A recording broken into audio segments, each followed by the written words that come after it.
नमस्कार, मैं GRS news के लिए गिरीश सिकरवार। आज के इस ब्लॉग में मैं बात करूंगा ऐसे एक बड़बोले न्यायाधीश की, जिन्होंने कि अपने पद के हनक में न सिर्फ एक महिला अधिवक्ता के विषय में व्यक्तिगत टिप्पणी की, बल्कि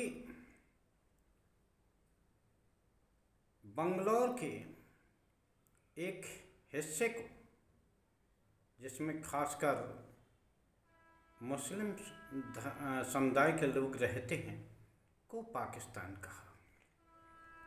इस बात का संज्ञान लेते हुए माननीय उच्चतम न्यायालय ने इस तरह की टिप्पणी की। हालांकि माननीय न्यायाधीश के माफ़ी मांगने के बाद उन्होंने कार्रवाई रोक दी, लेकिन ये ज़रूर कहा कि देश के किसी भी हिस्से को पाकिस्तान कहना न सिर्फ देश की अखंडता और समरसता से खिलवाड़ करना है।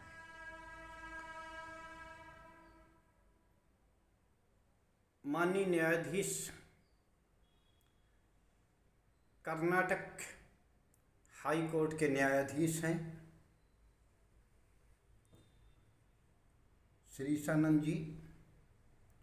उन्होंने एक मामले की सुनवाई के दौरान बेंगलोर के एक क्षेत्र को, जिसमें कि मुस्लिम अच्छी खासी संख्या पर रहते हैं, उसे पाकिस्तान बता दिया था। और उनके बारे में एक और शिकायत आई थी, जो कि एक महिला अधिवक्ता ने जारी की थी, कि उनके बारे में व्यक्तिगत टिप्पणी माननीय न्यायाधीश ने की है, जिसको लेकर माननीय उच्चतम न्यायालय ने मुख्य न्यायाधीश की 5 सदस्यीय खंडपीठ ने स्वतः संज्ञान लेते हुए मामले की सुनवाई की।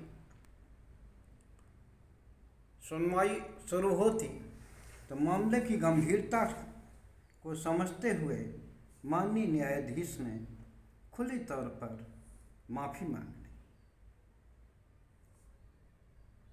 हालांकि अब ये मामला शांत हो गया है, लेकिन अगर इसी तरह की हरकतों पर अगर माननीय उच्चतम न्यायालय उन नेताओं, उन बड़बोले मंत्रियों पर भी कार्रवाई करने का अगर आदेश दे, तो हम मेरे ख्याल से इस निर्णय या इस टिप्पणी की प्रासंगिकता समझी जा सकती है।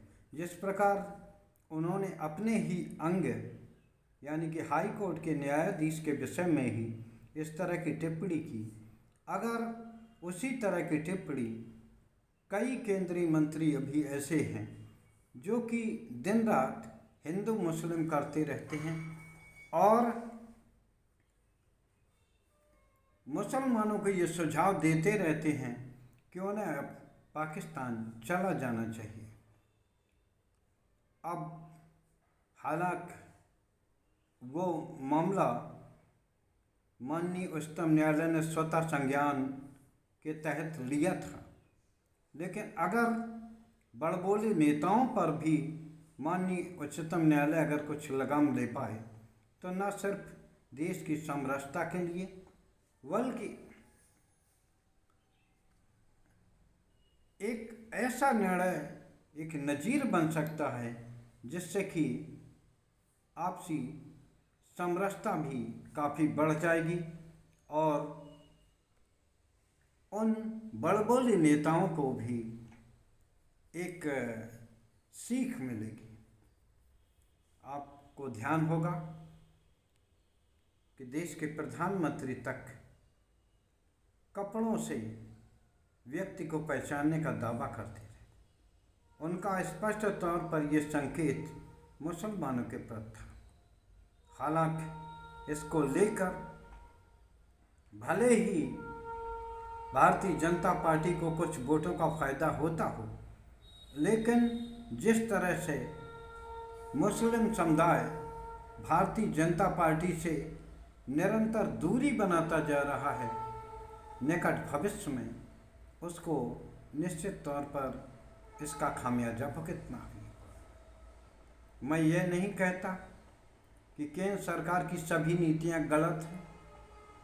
जिस तरह का नारा माननीय प्रधानमंत्री जी सबका साथ, सबका विकास, सबका प्रयास लेकर आए, और निश्चित तौर पर उन योजनाओं से न सिर्फ हर वर्ग, हर जात, हर धर्म वाले को लाभ मिला, लेकिन चुनाव के दौरान जिस प्रकार भारतीय जनता पार्टी के नेताओं को हिंदू, मुस्लिम और उनकी राष्ट्रवादिता को लेकर संदेह प्रकट किया जाता है, उनको लेकर ये कहा जाता है कि ऐसा काम फलाने जाति या धर्म के लोगों ने किया होगा, उससे सामाजिक समरसता खराब होती है। अगर माननीय उच्चतम न्यायालय के इस टिप्पणी पर अगर वह बड़बोले मंत्री अगर ये समझ जाएं, जो बात बात पर मुस्लिम समुदाय के लोगों को ये कहते रहते हैं कि उन्हें पाकिस्तान चला जाना चाहिए, निश्चित तौर पर यह एक ऐसी टिप्पणी है जिस पर कि माननीय उच्चतम न्यायालय को स्वतः संज्ञान लेना चाहिए। कि बार बार इस तरह की टिप्पणियां करना न सिर्फ आपसी भेदभाव को दर्शाती हैं, बल्कि सामाजिक समरसता पर भी कठोर टिप्पणी करती हैं, और निश्चित तौर पर भविष्य में इसका नुकसान भी होता हमें दिख रहा है। निश्चित तौर पर जो उच्चतम न्यायालय के मुख्य न्यायाधीश हैं, उन्होंने ठीक कहा कि देश के किसी भी हिस्से को पाकिस्तान नहीं कहा जा सकता। इसी प्रकार देश के किसी भी नागरिक को जो कि अपने देश में रह रहा, उसकी कोई भी जात हो, उसका कोई भी धर्म हो, उसे पाकिस्तानी बताना या उसे कपड़े से पहचानना, ये एक इस तरह की जो बात है, ये भी संभवतः नुकसानदायक है सामाजिक समरसता में, और ये देश के अपने ही नागरिकों की राष्ट्रवादिता पर संदेह करना जैसा है। निश्चित तौर पर जब एक और भारतीय जनता पार्टी के ही लोग ये कहते पाए जाते हैं, खासकर कि हिंदुस्तान में रहने वाले सभी लोग हिंदू हैं, तो आखिर वो कौन हैं जिनको लेकर बार बार टारगेट किया जाता है, जिन्हें कपड़ों से पहचानने का दावा किया जाता है, और जिनके लिए बार बार ये कहा जाता है कि उन्हें पाकिस्तान चला जाना चाहिए? क्या ये उन देश में रह रहे लोगों की अवमानना नहीं है, या उनकी राष्ट्रवादिता पर संदेह नहीं है? जिस प्रकार वैसे तो 2014 से मैंने एक चलन देखा है कि अगर कोई भी वर्ग जो अपने हकों के लिए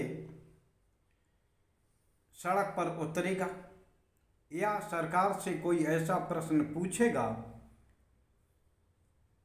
जो कि उसे असहज स्थिति में डालने के लिए हो, तो निश्चित तौर पर उसे आंदोलनजीवी या उसे देशद्रोही बता दिया जाएगा। अगर सिख लोग आंदोलन करते हैं तो उन्हें आसानी से खालिस्तानी बता दिया जाता है। अगर मुसलमान लोग आंदोलन पर उतरते हैं तो उन्हें पाकिस्तानी बता दिया जाता है, उनकी देशभक्ति पर संदेह किया जाता है।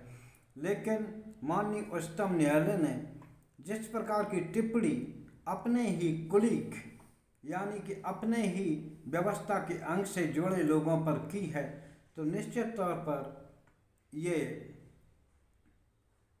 सोचना चाहिए और कार्यपालिका और प्रशासन को भी ये सोचना चाहिए कि वह धर्म एवं जाति के आधार पर किसी के साथ भेदभाव न करें। निश्चित तौर पर क्या माननीय न्यायालय की इस टिप्पणी को बड़बोले केंद्रीय मंत्री या प्रशासन के वे अधिकारी मानेंगे, क्योंकि उनकी इतनी चमड़ी मोटी हो चुकी है और सरकार का भी उन्हें जिस प्रकार का संरक्षण मिलता है, ऐसे लोगों पर कोई दंडात्मक कार्रवाई नहीं होती। यहाँ तक कि उनके ओहदे को भी निरंतर बढ़ाया जाता है। आपने गोली मारो सालों की जैसी आवाज़ देने वाले एक केंद्रीय मंत्री को राज्य मंत्री से केंद्रीय मंत्री बनते हुए देखा होगा। तो निश्चित तौर पर अगर माननीय उच्चतम न्यायालय के इस इशारे को अगर वो लोग समझ जाएं, तो हमारे ख्याल से ये मानवता के लिए बहुत बड़ी बात होगी। देखना ये है कि मोटी चमड़ी के लोग क्या इतनी आसानी से